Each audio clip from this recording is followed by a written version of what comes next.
I looked up and saw a 4-foot tear in the side of the net. I told the supervisor, who said get out straight away. Deep sea divers and fishermen, what are your creepiest horror stories? Diving the day before a hurricane on a small South Pacific island. Out of nowhere, a black and white sea snake, venomous, wrapped itself around my arm. Apparently this happens from time to time before major storms. They can sense it and look for things that are heading towards the shore so that they don't have to put in so much effort to get out of the sea. As soon as I was in the shallows, it uncurled and headed up the beach, where it hid under a breadfruit tree. I thought I was going to get bitten to death by a snake at sea. Turns out I was just a taxi for a very calm but rather rushed reptile. The underwater sighting of American Navy officer Captain Marvin McCamis, while accompanied by Captain Bill Rainey, stands out. Both were in the famous deep-sea submersible Alvin on July 1965. Sent down to check on the listening array Artemis, they were in a very deep area in the Bahamas, known as the tongue of the ocean. According to McCamis, the submersible was already about 1,500 meters, 5,000 feet, underwater when they descended another 90 meters, 300 feet, following a cable that spanned a crevasse. Noticing movement, McCamis first thought that the sub was drifting along the cable, but realized that it was the object that was moving.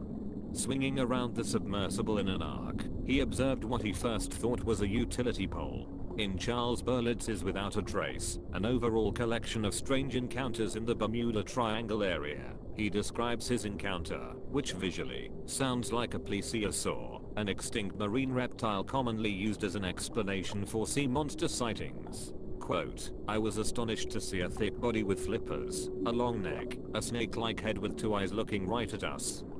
It looked like a big lizard with flippers. It had 2 sets of them.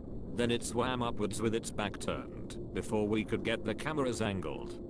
They were set to photographone 15 to 25 feet in front of the submarine, and the thing had already swum out of the camera angle, but was still around. End quote. The shock of his encounter compelled McCamis to return to the surface, where, with a lack of proof for his sighting, he was laughed off the deck by other officers.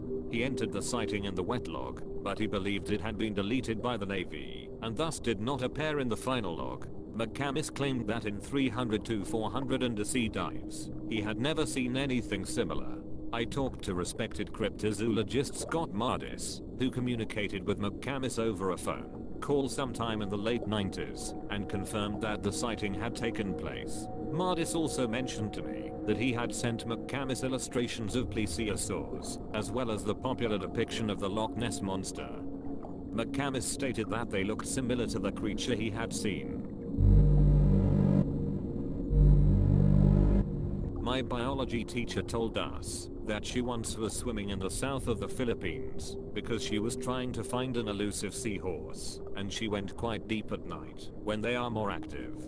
And she got attacked by a shark and her team got out fast. The next day they found a turtle that was bitten in half. The shell they found was pretty big, and it was supposedly the last time she went diving in that area. Someone replied, sounds like a tiger shark. One of my diving instructors had a scary as hell story about diving on a reef and having a large one charge her out of nowhere. Not my story, but my parents. They like to scuba dive when traveling and have gone several times over the years. Once they visited Mexico and went diving there before I was born. I'm not sure where they were exactly, but my mom was slightly lower down than my dad, and looking at the ocean floor. He was looking up and around. My mom had on a gold necklace that was floating in the water around her. It was a sunny day and a fairly shallow dive, so it was sparkling.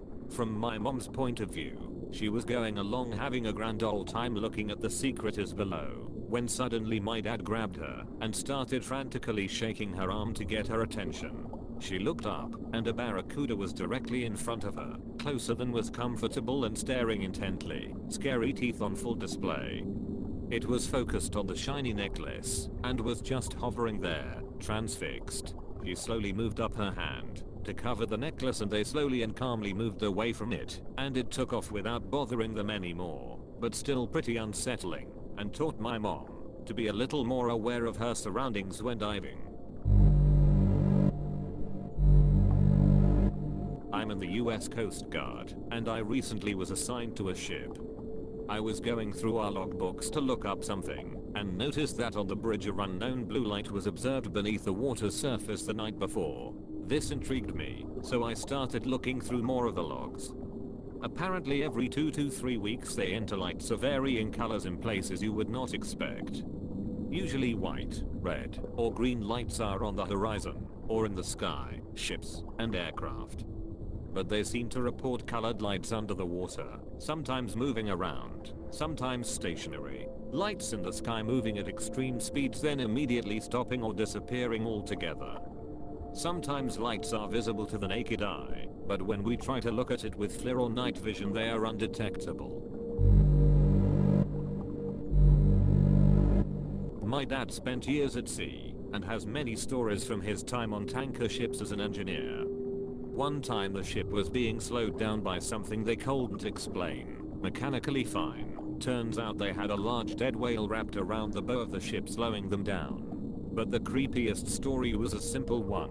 The crew was shark fishing off the bank of a smaller tanker ship, basically attaching meat chunks to hooks, and throwing them off the back, to trawl in the ocean, Southeast Asia/Australia area. My dad for fun made up this large, steel alloy. Described it as being incredibly durable, hook to use. They attach a large chunk of meat to it, and throw it off the back. A while later they haul it back in, only to find the meat is gone, and the hook is bent completely straight. There was nothing it could have snagged on in the deep ocean as the boat was driving through. My dad and the crew were sufficiently unnerved to think that something large down there could bend a large hook like that. While in the Navy I was an engineer who worked in one of our ship's 2 engine rooms. I was tasked with cleaning out tubes inside a heat exchanger that took in seawater to condense steam. The entire tube system and the end cap was filled to the brim with mud and some sort of sea worms.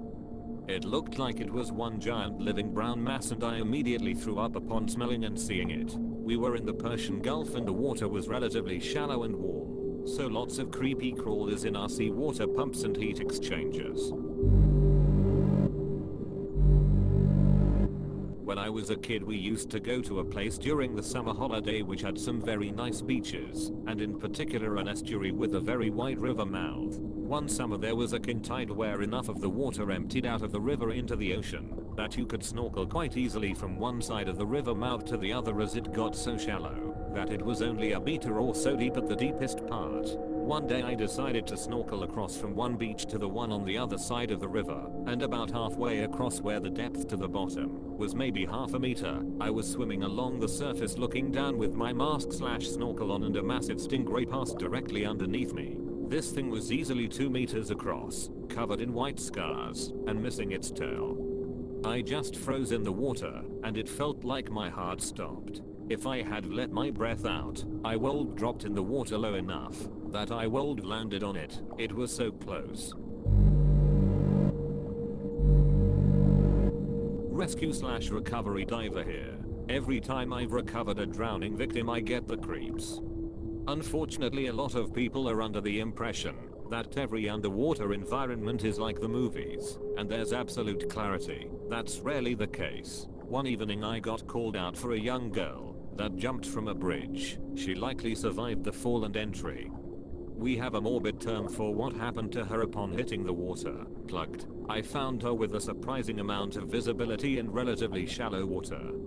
She was stuck in the mud to just below her knees, and you could see the fear locked into her eyes/face. There's nothing peaceful about suicide by bridge. Not unexplainable, but gave me a bit of a fright. I worked as a commercial diver for about 7 years in the UK, and also some work in Europe. I was working in Orkney, north of Scotland, on the fish farms. One time I swam down one of the bigger nets off Rousey, and it was very dark, very overgrown, and I could see some weird shapes lying in the dead man's sock as I descended. There were a few more dead fish than usual, maybe 100 or so. but underneath them were lying 3 dead seals. Big ones. It was hard to make out because they were covered in fish, but one of the seals had a big chunk of it missing. And that's when I looked up and saw a 4-foot tear in the side of the net. I was only a newbie at this point. Fish farm work is generally the best way to start a diving career. Doesn't pay the best, but you get plenty of minutes logged, which helps for experience. I told the supervisor, who said get out straight away. They sent one of the more experienced lads in after me, and he fixed the hull sharpish and then rigged the seals up to be lifted out. Turns out the seals had been killed by orca and somehow got through the net in a panic. Orca are quite common up in Orkney and are the only animal we were told you had to get out the water for if seen. Only one of the seals had a bite mark. The other 2 got caught in the net. Not supernatural or anything, but I remember a significant shiver running down my spine that day. I'm a commercial diver and was once on a job cleaning a potable water reservoir. I'd been in other reservoirs before, but this was by far the biggest, at 40x 80 meters. To get in you had to open a hatch in the ground. The whole reservoir was underground, and climb down a ladder. The hatch was in a corner, so when you were in the far corner of the reservoir, it was completely pitch black, and you just had to hope your light didn't go out. I was about halfway through a 3-hour dive when the batteries in my torch started going flat. I watched the beam get narrower and dimmer until it cut out completely. It's not a huge problem if you lose light, as you can just follow your umbilical back to the hatch. Just as I started walking back, some obnoxiously loud banging started somewhere in the reservoir. I was the only diver in there, so it both confused and scared me. Needless to say, I ran back to the hatch as fast as I could. I ended up getting my torch changed out and doing another hour in the water, but didn't hear the noise again. I still have no idea what it was, but the combination of my torch going out and loud banging coming from somewhere gave me a hell of a fright. This isn't my story but my dad's. So when he was in grad school he did some field studies classes, some of which involved diving in Monterey Bay. One day he was diving counting something off of the Santa Cruz pier, and he finds a shopping cart with bricks and cinder blocks and a chain attached to the handle. He naturally followed the chain and found a Barefoot wrapped in the chain. He assumes something probably ate the rest of the body, and apparently his friends had seen similar things too. There's some guy in my hometown who drives down long pieces of rebar next to bridges in a lake. No one knows who he is, and we only realized that they were there after the first swimmers jumped in and narrowly missed them one year. They're removed every year, and every year someone puts in new ones. While up in the St. John's in Washington State off of Orca Island, I was drifting in a rowboat when a head and long slender neck rose up out of the water, maybe 8 to 10 from the boat. My initial reaction was, is that an eel? It had a face similar to a moray eel and a dark greenish skin, but with red eyes. It rose several feet out of the water, paused and then opened and closed its mouth a few times like it was coming up for air. The moment I shifted in the boat to try and get a better look at it, it was like it was suddenly aware I was there and slid back under the water. I've spent a lot of time on the ocean and have never seen anything else remotely like it. I've done a number of dives, and the strangest thing I ever saw was a large deep freezer with a heavy industrial chain wrapped around multiple times with about 5 cinder blocks attached.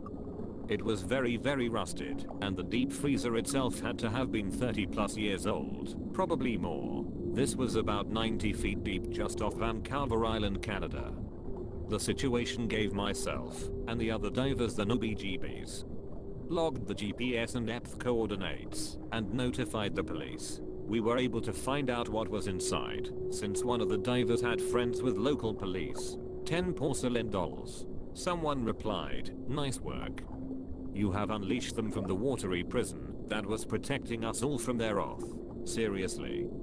This is creepier to me than if it was a body. 100% sounds like the beginning of a horror movie where the thing should have stayed sealed." Thank you for watching. Please subscribe and share to avoid 10 porcelain dolls from coming after you.